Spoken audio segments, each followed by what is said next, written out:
예배를 위해 우리를 대표해서 최우순 권사님 기도해 주시겠습니다. 우리를 지으시고 주님의 선하신 뜻대로 인도하여 주시는 살아계신 하나님 아버지께 영광과 존귀와 찬송을 드립니다. 이 시간 드려지는 예배를 통하여 하나님과 신령한 교제가 있게 하시고 오직 하나님께만 영광과 찬송이 되는 예배로 인도하여 주시옵소서. 하나님의 창조 질서 속에서 자연은 결실을 준비하고 있지만 우리들은 각자 제 소견에 오른 대로 행동하며 세상의 방식을 따라 살아갑니다. 주여, 우리의 잘못을 고백하오니 긍휼을 베풀어 주시옵소서. 주님, 우리 한국교회를 불쌍히 여겨 주시옵소서. 세상 소금과 빛으로의 사명을 한국교회에 주셨지만 그 사명을 감당할 수 없는 교회들의 민낯을 용서하여 주시며 다시 주님만을 바라보며 주님의 뒤를 따라가는 한국교회의 지도자들과 우리들이 되도록 도와주시옵소서. 우리에게 주어진 환경들은 복음을 전하기가 어렵고 세상이 교회를 걱정하지만 땅끝까지 이르러 내 복음의 증인이 되라는 주님의 명령을 우리는 잊지 않고 있습니다. 실수가 없으신 하나님의 손길이 지금도 합력하여 선을 이루고 계신 줄 믿습니다.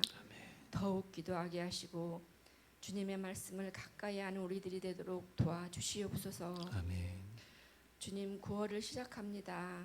각자 주님의 뜻을 구하고 주님이 원하시는 삶이 무엇인지 늘 고민하며 주 예수 넓은 사랑을 잊지 않고 달려갈 바를 열심히 달려가는 복된 삶으로 인도하여 주시옵소서. 아멘.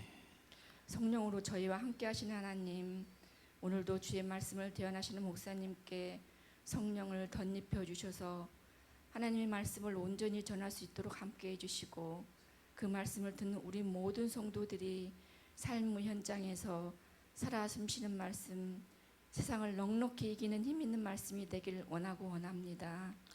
오늘도 주님의 은혜를 사모하여 예배의 자리에 참여한 성도들의 마음을 지켜주시고 이루하여 주셔서 주님이 원하시는 하나님의 성전을 아름답게 지어갈 수 있도록 붙들어 주시옵소서. 아멘. 이 모든 말씀을 사랑이 많으신 우리 주 예수 그리스도의 이름으로 기도드립니다. 아멘.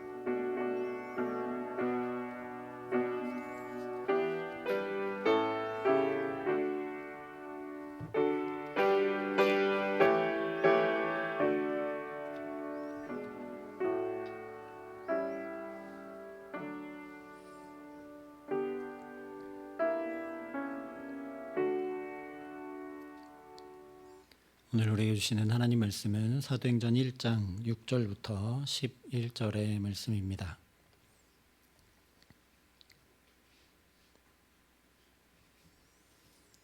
사도행전 1장 6절부터 11절의 말씀을 봉독해 드리겠습니다. 하나님의 말씀입니다. 그들이 모였을 때에 예수께 여쭈어 이르되 주께서 이스라엘 나라를 회복하심이 이때이니까 하니 이르시되 때와 시기는 아버지께서 자기의 권한에 두셨으니 너희가 알 바 아니요 오직 성령이 너희에게 임하시면 너희가 권능을 받고 예루살렘과 온 유대와 사마리아와 땅끝까지 이르러 내 증인이 되리라 하시니라. 이 말씀을 마치시고 그들이 보는 데 올려져 가시니 구름이 그를 가리어 보이지 않게 하더라. 올라가실 때에 제자들이 자세히 하늘을 쳐다보고 있는데 흰옷 입은 두 사람이 그들 곁에 서서 이르되 갈릴리 사람들아 어찌하여 서서 하늘을 쳐다보느냐 너희 가운데서 하늘로 올려지시니 예수는 하늘로 가심을 본 그대로 오시리라 하였느니라. 아멘. 이재명 대통령 당선 후에 그와 함께했던 사람들 중에 국무총리가 되기도 하고 국가의 주요 직책들을 맡게 되기도 하는 것을 우리가 보고 있습니다. 어떤 사람과 함께 해보지 않고서는 알기도 어렵고 믿기도 어렵기 때문에 국정 운영을 해나가는 데 있어서 이런 인사는 충분히 이해할 만한 일이죠. 예수님도 너희는 나의 모든 시험 중에 항상 나와 함께한 자들인즉 내 아버지께서 나라를 내게 맡기신 것 같이 나도 너희에게 맡겨 너희로 내 나라에 있어 내 상에서 먹고 마시며 또는 보좌에 앉아 이스라엘 12지파를 다스리게 하려 하노라 말씀하신 적이 있습니다. 예수님의 모든 시험 중에 항상 예수님과 함께 했던 이 제자들, 그들에게 하나님 나라를 맡기겠다 하셨고 또 12보좌에 앉아 12지파를 다스리도록 하겠다 말씀하셨었습니다. 물론 이 말씀은 감투를 약속하신 그런 말씀이 아니라 마지막 만찬 석상에서 제자들이 누가 크냐 하고 서로 다툴 때 그들이 시험에 들지 않게 하시기 위해서 하신 말씀이었습니다. 너희들 누가 서로 큰지 다투지 말아라. 너희는 다 귀한 자들이다. 나와 시험에 함께한 자들이고 아픔에 함께한 자들이고 그래서 너희는 귀한 자들이기 때문에 너희 한 사람 한 사람 다 12지파를 다스릴 자들이다 라고 말씀해 주신 것이죠. 그러나 제자들은 이 말씀을 더욱 오해합니다. 민족적인 이스라엘의 독립과 회복을 계속해서 갈망했고 그것을 통해서 하나님 나라가 이루어진다고 믿었고 그렇게 예수님의 능력을 통해 하나님 나라가 임해오면 지금 예수님 말씀하신 대로 자기들은 중요한 어떤 직책을 맡아 예수님과 함께할 것이라 꿈꾸고 있었습니다. 그래서 예수께서 감람산 위에 앉으셨을 때에 제자들이 조용히 나와서 묻습니다. 우리에게 이르소서 어느 때에 이런 일이 있겠사오며 또 주의 임하심과 세상 끝에는 무슨 징조가 있사오리이까. 언제 우리가 그렇게 될지, 언제 하나님의 영광의 나라가 임할지 알려달라는 거죠. 물론 예수님께서 체포당하시고 신문과 채찍질 당하신 후 결국 저 십자가에 달려 돌아가시게 되었을 때 제자들의 이런 왜곡된 기대는 산산조각이 납니다. 그런데 오늘 말씀을 보면 부활하신 예수님을 만나 뵈었는데 제자들이 여전히 이렇게 묻습니다. 6절에 그들이 모였을 때에 예수께 여쭈어 이르되 주께서 이스라엘 나라를 회복하심이 이때이니까. 여전히 똑같이 제자들이 묻고 있습니다. 예수님께서 이 땅에 자기들과 함께 공생애를 보내실 때 보여주셨던 그 모든 능력과는 비할 수 없는 부활 생명의 영광을 한 번이 아니라 40일 동안 여러 차례 자기들을 찾아오시고 만나주시고 말씀하신 그 주님을 통해 보았기 때문에 제자들이 또 이런 기대를 얼마든지 할 만한 것이죠. 우리 성경에 단순히 물어본 것처럼 여쭈어라고 되어 있는데 이 표현은 원문 그대로 하자면 제자들이 돌아가면서 계속 예수님께 묻고 또 물었다는 그런 얘기입니다. 예수님 이제 죽음도 이기시고 부활하시지 않았습니까? 이 놀라운 능력 가지고 이스라엘 나라를 회복하시는 때가 대체 언제입니까? 제자들이 묻고 또 물었다는 겁니다. 그래서 또다시 확인하게 되는 것은 성령 충만함 덧입지 않으면 우리가 이다지도 변화되기 어렵다는 사실입니다. 예수님께서 공생애 내내 보여주셨고 가르쳐주셨고 이렇게 단도직입적으로 깨우쳐주시기도 하고 그런 것이 아니라 십자가로 구원하신다는 것을 온 몸과 삶으로 다 보여주시고 부활하셔서 또 말씀해 주셨는데도 여전히 영광스럽게 그 능력으로 이스라엘 나라를 회복하시는 때가 언제입니까? 라고 하나도 변화되지 않는 모습을 보이는 것이 바로 제자들의 모습이고 연약한 우리들의 실존입니다. 부활의 능력과 영광을 보고서도 여전히 내 뜻과 계획을 내려놓지 못하고 버리지 못하고 영화를 꿈꾸는 것이 바로 우리 타락한 인간의 본성이라는 말씀입니다. 왜 이렇게 그때를 알고 싶어 할까요? 그때를 알아야만 나 자신을 증명해낼 수 있다고 생각하기 때문입니다. 그때가 언제인지 알면 나는 잘 준비해서 예수님 마음에 쏙 들어서 예수님 보좌 우편에 앉아서 한 자리 차지할 수 있다. 내가 나를 증명할 수 있다 생각했기 때문이죠. 우리도 때와 시기를 알고자 하는 마음이 저 근본을 보면 거의 비슷합니다. 어떤 일에 대해서 내가 때와 시기를 알고자 하는 근본적인 이유는 나를 증명해내고 싶기 때문입니다. 그때에 당황하지 않고, 그때에 허둥대지 않고, 그때에 멋있게 당당하게 나를 드러내 보이고 옳게 증명해 보이고자 미리 준비하기를 원하기 때문에 때와 시기를 알고자 하는 거죠. 그러나 예수님께서 이런 제자들에게 또다시 사랑으로 답해 주신 것이 바로 오늘 말씀입니다. 우리는 1장 8절만 똑 떼가지고 오직 성령이 너희에게 임하시면 너희가 권능을 받고 예루살렘과 온 유대와 사마리아와 땅끝까지 이르러 내 증인이 되리라. 예수님의 지상 명령이다.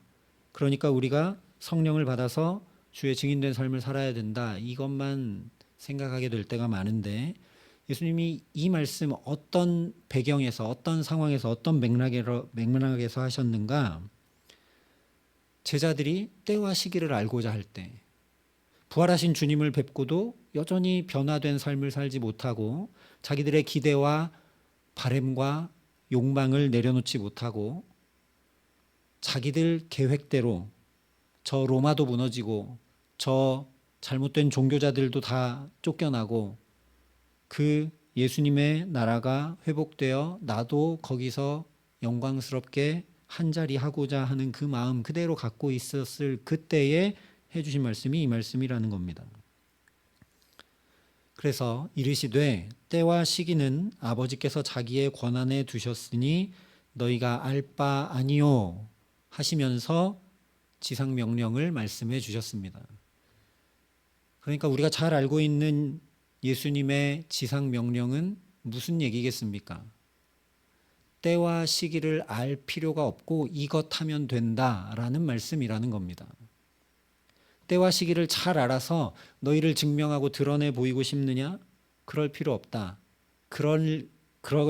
그것을 하려고 애쓰고 힘쓰고 노력할 일이 아니라 오직 성령을 받고 예루살렘과 온 유대와 사마리아와 땅끝까지 이르러 증인이 되라 말씀해 주셨다라는 거죠.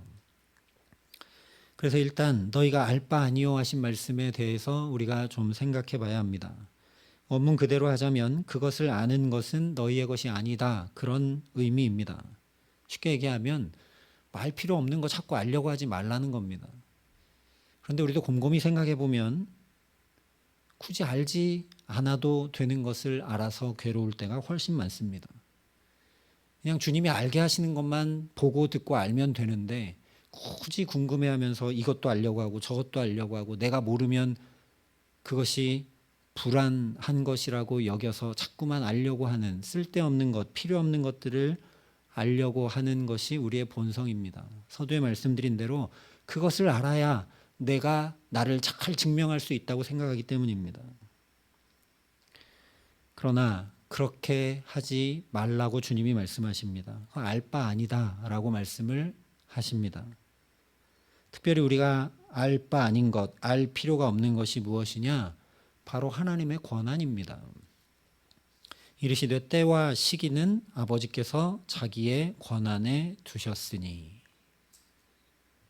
때와 시기로 대변되는 것이 무엇이냐면 바로 하나님의 권한이라는 겁니다. 그러니까 어쩌면 때와 시기를 알고 그 때와 시기를 내가 다스리려고 하는 것은 하나님의 자리에 오르려 하는 것인지도 모르겠습니다. 사실 인간은 에덴 동산에서 처음부터 이것을 하나님의 권한에 두신 것, 그것을 알려고 하다가 범죄하고 타락합니다. 다시 얘기하면 선악과를 먹고 하나님처럼 되려고 하다가 하나님의 그 권한, 분명한 피조물이기 때문에 하나님과 다른 존재임을 인식하고 자각하고 거기에 머무르고 제자리를 지키는 것이 아니라 선을 넘어서 하나님의 권한까지 내가 가지고 내 마음대로 살려고 하다가 스스로 고통과 고난을 자초하고 맙니다.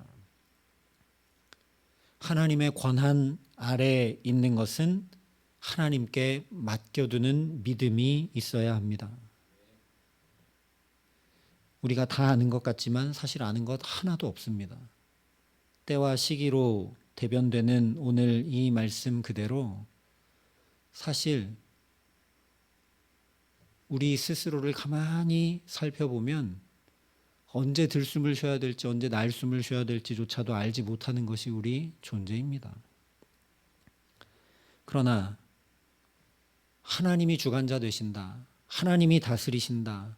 때와 시기는 모두 하나님의 권한 아래 있다라는 이 믿음을 견지하게 되면 자연히 내 뜻과 계획대로 이루려는 마음, 눈이 높아지고 마음이 높아지고 영화를 꿈꾸던 것들이 내려 놓아질 수 있게 됩니다.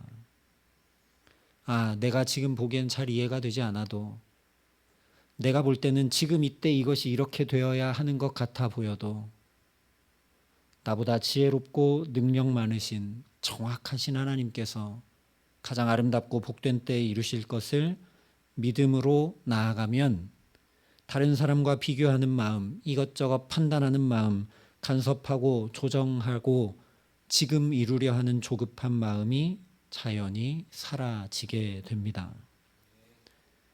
그래야 우리가 행복할 수 있죠. 안달나고 조급한 삶을 살지 않을 수 있게 됩니다. 때와 시기를 자꾸만 알려고 하지 말고 하나님의 주권에 자꾸만 내어 맡겨드리고 하나님을 신뢰하고 믿는 그 믿음 가운데 살아가는 저와 여러분 될 수 있기를 바랍니다. 그리고 우리가 알고 있는 대로 오늘 이 말씀은 예수님께서 이 땅에 계실 때 남기신 마지막 말씀입니다. 그런데 사실 이 말씀은 십자가에 달려 돌아가시기 전 복음서 마지막에 예수님께서 하신 말씀과 같은 말씀입니다. 요한복음 21장에 보면 베드로가 주의 품에 의지한 자인 요한에 대해서 주여 이 사람은 어떻게 되겠사옵나이까 라고 묻습니다. 그러자 예수님께서 이렇게 답해 주십니다. 내게 무슨 상관이냐? 너는 나를 따르라. 하나님의 것은 알려 할 필요가 없다.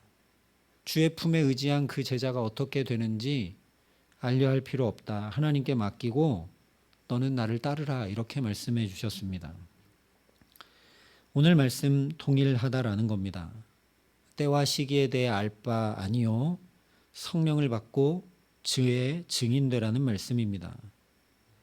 그러면 때와 시기 몰라도 아무 상관없고 아무 문제되지 않기 때문에 그렇습니다. 이미 마태복음 25장에서 열처녀 비유를 통해 예수님께서 이것 말씀해 주셨었죠.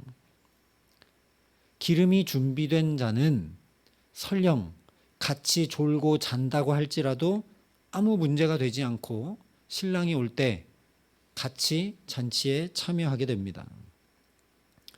그래서 마태복음 25장에서 열처녀 비유를 통해 말씀해 주신 것은 온전히 준비하고 있으라는 거죠. 우리는 또 졸고 또 잘 수밖에 없는 연약한 존재이지만 반드시 준비해야 될 것만 잘 준비해 두라는 것입니다. 그 우리의 준비가 무엇이냐? 오늘 사도행전에서 더 구체적이고 명확하게 주님께서 말씀해 주십니다. 때와 시기를 알려야 하는 것이 아니라 하나님의 주권을 인정하며 살아가는 것이 우리의 준비입니다. 또한 이어서 말씀하시는 대로 주의 성령을 받고 주의 증인된 삶을 살아가는 것이 바로 우리의 준비라는 겁니다. 그러니까 두 번째로 성령을 받으라 말씀하셨습니다. 성령을 받지 않고는 결코 주님을 따를 수도 없고 증인될 수도 없기 때문입니다. 앞서 말씀드린 대로 또 오늘 제자들이 보여주고 있는 모습 그대로 아직 성령이 임하시기 전이기 때문에 성령을 힘입지 않으면 계속 이렇게 계산하고 판단하고 눈이 높고 큰 일과 감당하지 못할 놀라운 일을 하려고만 힘쓰게 됩니다. 아무리 부활의 역사, 생명의 역사를 보아도 이 존재가 바뀌지 못하고 자꾸만 내 계획대로, 내 판단대로 행하려고 하는 것을 벗어나지 못한다라는 겁니다. 오직 성령이 임하실 때 외적인 변화가 아니라 내적인 변화가 일어납니다. 겉사람이 아닌 속사람의 진정한 변화가 성령을 통해 일으켜집니다. 실제 오순절에 성령이 강림하시게 되자 제자들이 변화되어서 큰 일과 영화로운 일을 꿈꾸는 것이 아니라 예수님 말씀하여 주신 이 준비 그대로 하면서 주의 증인된 삶을 놀랍게 살아가는 자들이 됩니다. 전에는 어떻게 하면 한 자리 차지할까? 내가 낫고 내가 옳고 내가 빛나는 사람이라는 것을 그렇게 증명하고자 했던 그들이 나는 아무것도 아니라고 다들 순교하는 자들이 된다라는 겁니다. 창세기 처음부터 하나님께서 생기를 불어넣으시자 사람이 생령이 됩니다. 이사야서에 분명하게 말씀합니다. 그의 위에 여호와의 영 곧 지혜와 총명의 영이요 모략과 재능의 영이요 지식과 여호와를 경외하는 영이 강림하시리니 그가 여호와를 경외함으로 즐거움을 삼을 것이며 그의 눈에 보이는 대로 심판하지 아니하며 그의 귀에 들리는 대로 판단하지 아니하며. 하나님의 영, 성령이 임하시면 이런 변화가 나타나게 된다는 겁니다. 하나님의 영이 임하시면 무지한 자가 지혜롭게 된다 말씀합니다. 하나님의 영이 임하시면 전에는 세상 것들을 즐거워하고 뭔가 내가 꿈꾸고 바라던 걸 이루는 것을 기뻐하고 살았었는데 오직 하나님 경외함을 즐거워하는 자가 된다라는 겁니다. 성령이 임하여 다스리시기 시작하면 내 눈에 보이고 귀에 들리는 대로 판단하고 염려하고 근심하는 것이 아니라 하나님 바라보는 믿음 가운데 살아가는 변화가 일어난다라는 말씀입니다. 또한 에스겔서에도 분명하게 말씀합니다. 또 새 영을 너희 속에 두고 새 마음을 너희에게 주되 너희 육신에서 굳은 마음을 제거하고 부드러운 마음을 줄 것이며 또 내 신을 너희 속에 두어 너희로 내 율례를 행하게 하리니 너희가 내 규례를 지켜 행할지라. 여기 말씀한 그대로 성령이 임하셔서 나를 주장하시게 되면 어떤 변화가 일어나느냐? 굳은 마음이 제거되고 부드러운 마음으로 변화를 받게 됩니다. 예수님께서 비유로 말씀해 주셨던 것처럼 인간은 범죄한 이후에 땅이 저주를 받고 가시덤불과 엉겅퀴를 내었다고 하는데 그것이 죄의 결과물인 비유와 상징인 것을 우리가 고난주간에 함께 살펴보았었습니다. 비유에서 예수님도 그렇게 말씀해 주셨죠. 우리 마음밭의 상태가 길가 같을 때, 돌밭 같을 때, 가시밭 같을 때가 있다 말씀해 주셨습니다. 그래서 호사에서에도 그 묵은 땅을 기경하라 말씀합니다. 그 마음이 옥토로 변화되어야만 거기에 하나님의 말씀이 임해올 때 그 말씀이 싹이 나고 자라나 30배, 60배, 100배의 결실을 맺게 됩니다. 이 마음이 부드러운 옥토와 같은 마음으로 변화되지 않은 채 있으면 아무리 하나님의 말씀이 들려와도 열매 맺지 못하고 조금 믿음을 갖는 것 같다가도 재물과 또 근심의 상황이 오면 여러 가지 일들로 인해 믿음으로 가지 못하고 낙심하고 주저앉고 말게 된다. 예수님께서 이 비유를 설명해 주셨죠. 성령이 임하시자 그렇게 됩니다. 제자들이 자기들 힘으로 애써서 하는 것이 아니라 성령을 통해 부드러운 마음이 되어 주님 안에 거하게 됩니다. 예수님 비유로 말씀해 주신 것처럼 포도나무 대신 예수님 곁에 가지 되어 꼭 붙어 있으므로 제자들이 자기들이 힘쓰고 애쓴 것이 아니라 성령을 통해 자연히 열매를 많이 맺고 하나님께 영광을 돌리게 됩니다. 사람들이 칭송하며 교회로 몰려오는 놀라운 은혜 가운데 살아가게 됩니다. 그러니 예수님께서 해주신 이 말씀에 오늘 우리도 순종할 수 있기를 바랍니다. 때와 시기를 자꾸만 알려고 힘쓰고 애쓰는 것이 아니라 주님 내게 성령을 덧입혀 주시옵소서. 성령께서 임재하시고 주관하시고 다스려 주셔서 내 돌밭 같은 마음, 길바닥 같은 마음, 가시밭 같은 마음을 옥토로 바꾸어 주시고 부드러운 마음 되게 하셔서 주의 말씀을 들음으로 믿음 안에 거할 수 있게 해달라고 성령을 구했던 제자들처럼 오로지 기도에 힘쓰며 성령을 목말라 사모하고 구하는 저와 여러분 될 수 있기를 바랍니다. 세 번째로 때와 시기를 알려고 하지 말고 주님의 증인되어 살아가기만 하면 된다 말씀해 주셨습니다. 예수님의 증인이 누구입니까?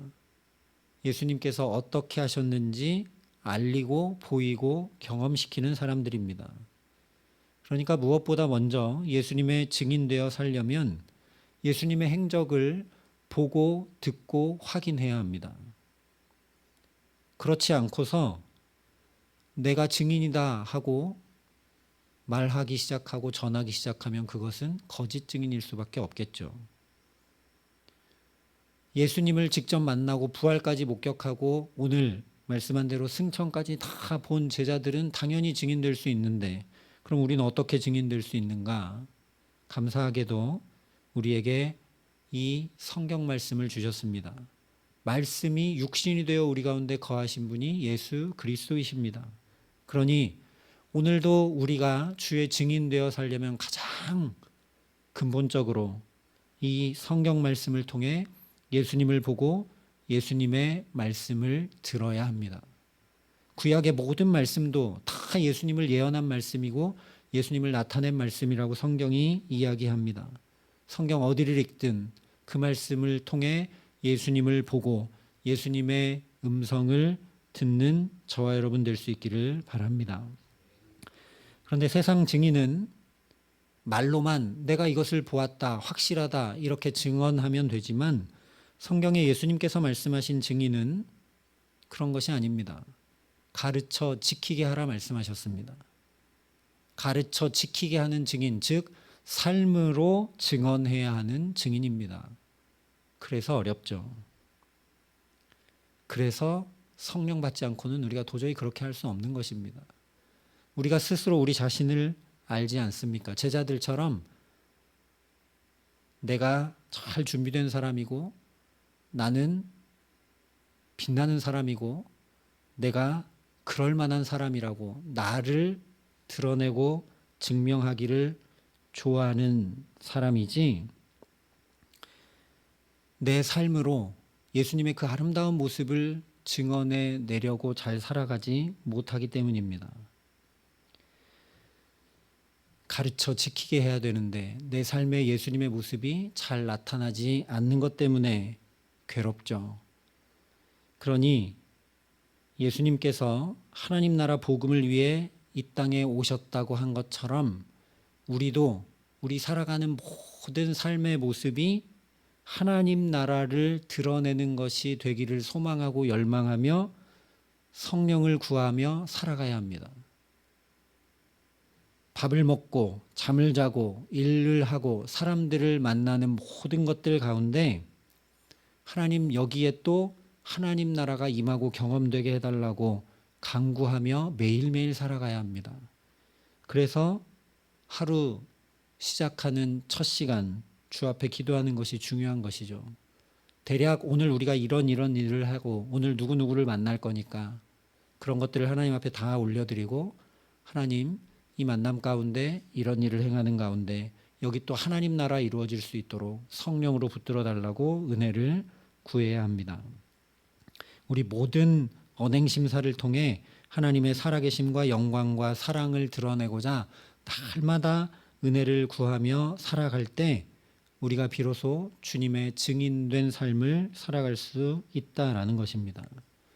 주님의 증인 된다 하니까 너무 어려운 것 같고 무거운 것 같기도 하고 감히 내가 어떻게 주님을 드러낼 수 있을까 근심이 되기도 하지만 예수님 어떤 삶을 사셨는가, 예수님 하나님 나라 복음을 전하는 그 삶을 간단히 말하면 하나님 사랑하고 이웃 사랑한 삶입니다. 조금 더 펼쳐서 말하면 하나님과 나 자신과 이웃과 만물과 관계를 잘하기 위해 새벽 미명마다 기도하시고 그 삶을 이루기 위해 사랑으로 사셨던 분이 예수님입니다. 그 뒤를 따라가면 된다는 말씀이죠. 그것이 바로 우리의 준비입니다. 때와 시기를 알아야만 우리가 유비무환할 수 있는 것이 아니라 주권은 하나님께 맡겨드리고 나는 여기서 오늘 성령을 구하고 은혜를 구해서 자꾸만 어떻게 하면 내가 예수님의 아름다운 향기를 드러낼 수 있을까? 나의 마음과 삶에 어떻게 하면 예수님의 그 향기로운 모습이 드러날 수 있을까? 주께 은혜를 구하고 또 구하며 살아가기만 하면 된다라는 것입니다. 이것이 너무너무나 중요합니다. 예수님께서 그렇게 살라고 말씀하셨으니까 예수님의 증인되라, 하나님 나라를 전해라, 땅끝까지 복음 전해라, 내 삶은 다 없어지고 주님 위해서만 살아야 되는 것처럼 느껴지기도 합니다. 그러나 이것은 복음을 들어야 되는 그 사람 또는 예수님, 다른 어떤 누구를 위해서가 아닙니다. 바로 나 자신을 위해 그렇게 살아야 합니다. 예수님께서 이렇게 말씀하셨습니다. 누구든지 사람 앞에서 나를 시인하면 나도 하늘에 계신 내 아버지 앞에서 그를 시인할 것이요, 누구든지 사람 앞에서 나를 부인하면 나도 하늘에 계신 내 아버지 앞에서 그를 부인하리라. 나는 얼마나 주님의 증인된 삶 살고 있는지 깊이 생각해 보아야 할 말씀이죠. 우리가 주의 증인으로 살아가지 못하면 하나님도 우리를 모른다 하신다라는 얘기입니다. 주여 주여 하는 자마다 천국에 들어가는 것 아니라고 이미 주님께서 분명히 말씀해 주셨죠. 날마다 오직 예수님만 나의 구주 되심을, 우리의 구주 되심을 고백하고 증언하고 드러내 보이는 믿음의 삶을 살아갈 수 있기를 바랍니다. 대부분 우리의 삶은 나를 증명하고 나를 증언하고 나를 나타내 보이기 위한 삶입니다. 현대사회는 더더욱 그렇죠. 끊임없이 자기를 PR하고 드러내고 자랑하고 각기 자기 소견에 옳은 대로 행하며 살아가는 그런 시대입니다. 각자 도생한다고 스스로 이야기하는 시대입니다. 그러나 성경은 정반대로 말씀하죠. 나를 드러내고 나를 증명하기 위해 살지 말고 주님의 증인되어 살아가라고 말씀합니다. 그러면 하나님이 친히 나를 증언해 주시고 나를 인정해 주시고 내게 은혜를 부어 주신다 말씀하고 있습니다. 내가 아무리 열심히 산들, 내가 아무리 큰 일을 이룬들 주께서 나를 시인해 주시지 않으면 그것이 무슨 소용이겠습니까? 주의 증인으로 주님이 나를 인정해 주시고 주님이 나를 시인해 주시는 복된 삶 살아가는 저와 여러분 될 수 있기를 바랍니다. 모르는 것 자꾸 알려고 힘쓰려 애쓰려 하기보다 주님 말씀해 주신 대로 성령을 목말라 구하고 어떻게 하면 주님의 증인으로 살아갈 수 있을까? 내 몫이 내 힘과 지혜와 능력을 벗어나는 것에 대해서는 주님께 어떻게 하면 온전히 맡겨드릴 수 있을까 하며 은혜를 구할 수 있기를 바랍니다. 주님, 내가 이런 상황, 이런 형편 가운데 있는데 내가 볼 때는 힘들기도 하고 어렵기도 하고 어찌할 바를 모르는 것 같기도 하나 능하신 주께서 지금 이런 상황과 형편을 통해서도 주님의 행하심을, 주님의 역사하심을 감히 나를 통해 드러나게 하여 주시옵소서 간구하는 우리 모두가 될 수 있기를 바랍니다. 우리가 약할 때 주님의 강하심이 드러납니다. 우리의 걸음이 멈출 때 그때가 하나님의 때인 줄 믿습니다. 그러면 자연히 나를 통해 하나님 지금도 살아계심이 더 영광스럽게 드러납니다.